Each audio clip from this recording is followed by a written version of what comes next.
welcome to Teetsy Vintage. This is Teresa. Today we're making a piece with a lovely lady with luminous eyes in our small art journal.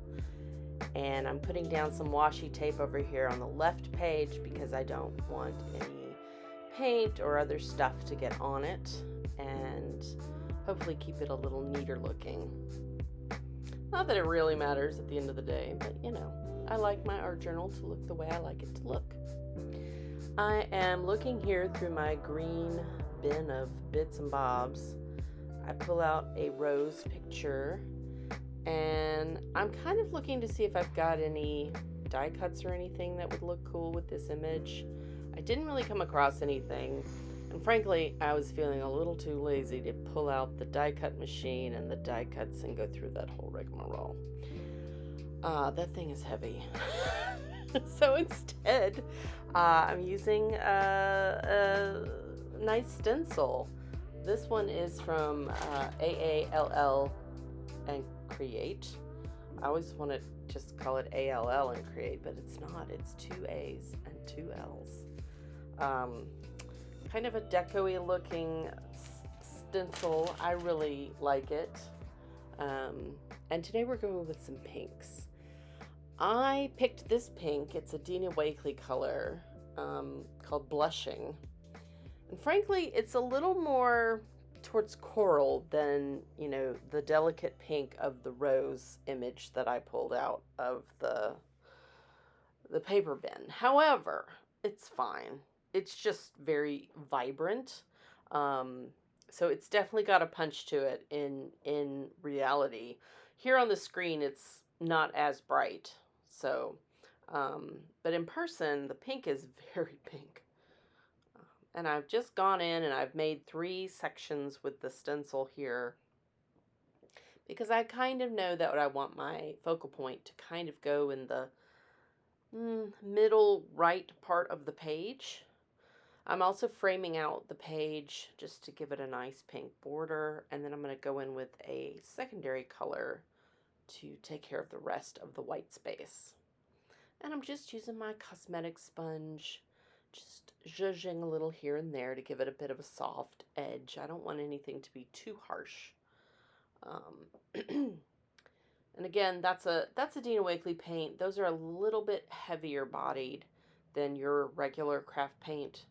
This new one I'm going with now, the greenish color here, is Salvaged Patina from Tim Holtz's Distress Paint line. This paint is very thin, but it's got a beautiful color.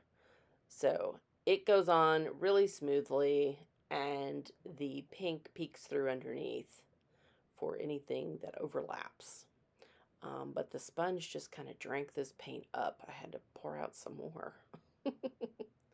Not the end of the world. But, you know, when you're first starting off with the different brands of paint, just experiment with them to see the texture and the weight or viscosity of the paint, because the different textures will give you, you know, a different look on your page. And if you're looking for something a little transparent, you know, there's paints that are better for that.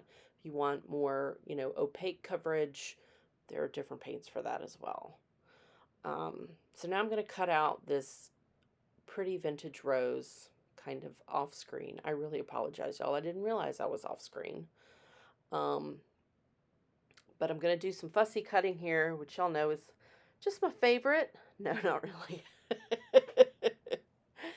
But this rose, I really liked the vintage look of it, and the fact that there was one rose in color and the other rose was still kind of black and white. So I thought that was pretty cool. I'm going around the edges with Distress Ink and Vintage Photo, which is my favorite brown. Also going to fussy cut this lady's head, just so it looks more natural and less yearbook picture, I guess. I don't know. Not that I don't like a good yearbook picture. You will find many of those in my journal. I'm using some Archival ink in jet black to delicately go around the edges of the lady so she has a nice border around her, and that keeps me from having to go in with Stabilo All pencil, for example. So this is just a different way to get a nice outline in whatever your focal is. Now I've brought out another stencil. This one is polka dots. For the life of me, I can't remember who made this stencil. Usually I keep my stencils in their packaging so I know where they came from and what the name is. But this one was just sitting in my pile and I couldn't tell you who made it. But the good news is that almost every designer makes a polka dot stencil. They are not hard to find. And this one I liked because the dots are small. So since I'm trying to remain delicate for this piece, I thought that small dots would be appropriate.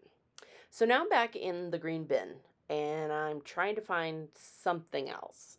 And I find a doily, which I'm like, oh, that is perfect. And I find a couple of little die cuts, curly cues and such that I thought might work, but frankly, they were just too busy. I already had a lot going on this page, and the die cuts were just, it was just too much. They're going to stay on the side. I think I might try them again. I don't know. But I end up deciding, you know what, it's just not going to work. And that's where I decided, okay. Now I'm going to go around the doily again with the Archival ink, just to give it a little bit of detail and bring out the edge so that it stands out much more crisply against the background.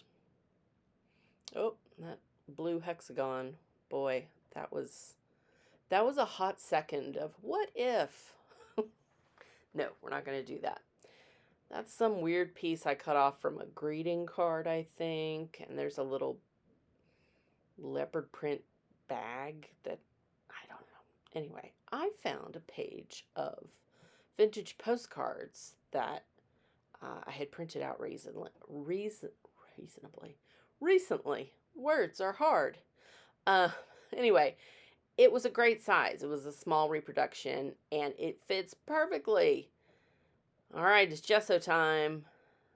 You know, I love to put some gesso on my pages.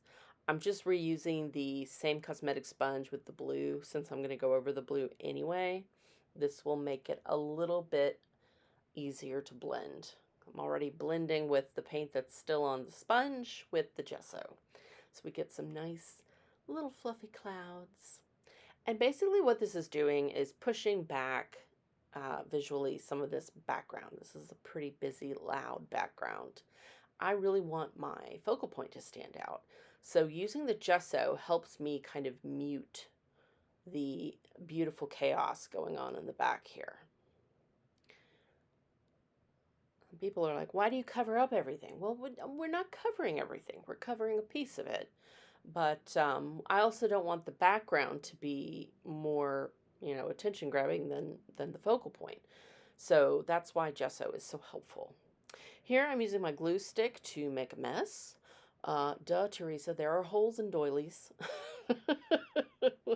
Fortunately, it wipes up really, really quickly and it dries clear. So anything that's left, any glue that's left is not going to be a big deal. I am going to use my art glitter glue here on the cardstock pieces just because they're cardstock and they can take it. I learned from my mistake using my glue stick on a piece of scrap paper. And we're just going to make sure everything's nice and smooth. And now to glue down the final piece, the rose with the art glitter glue as well. And just make sure everything's nice and flat, smooth, and beautiful. All right. Doing a little more zhuzhing on a mostly dry, I don't know what those things are called. Stamp brushes? Stamp, I don't know. Going blank, y'all.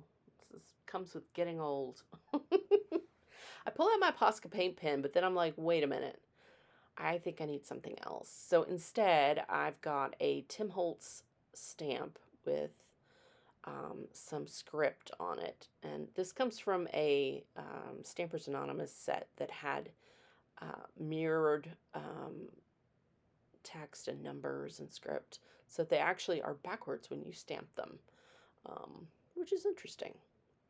I don't need it to be legible. I just wanted to kind of add some more interest to the space. Now that I'm happy with the background, I'm going in with the Posca paint pen to add little black dots around the doily. Just going to add those. And I really like how that looks. And then I'm also going to add super fine lines with this Faber-Castell Pitt marker. I believe it's extra small. I don't even know what size that is compared to other things. Just know that it is a super fine line. I've also pulled out some Tim Holtz sentiments, and I found her luminous eyes, which I thought was very appropriate. This lady has very pretty eyes. And I just inked up the edges of that little sticker, and there we are. I really appreciate y'all watching. Thank you so much. Remember to like and subscribe, and I will see you next time.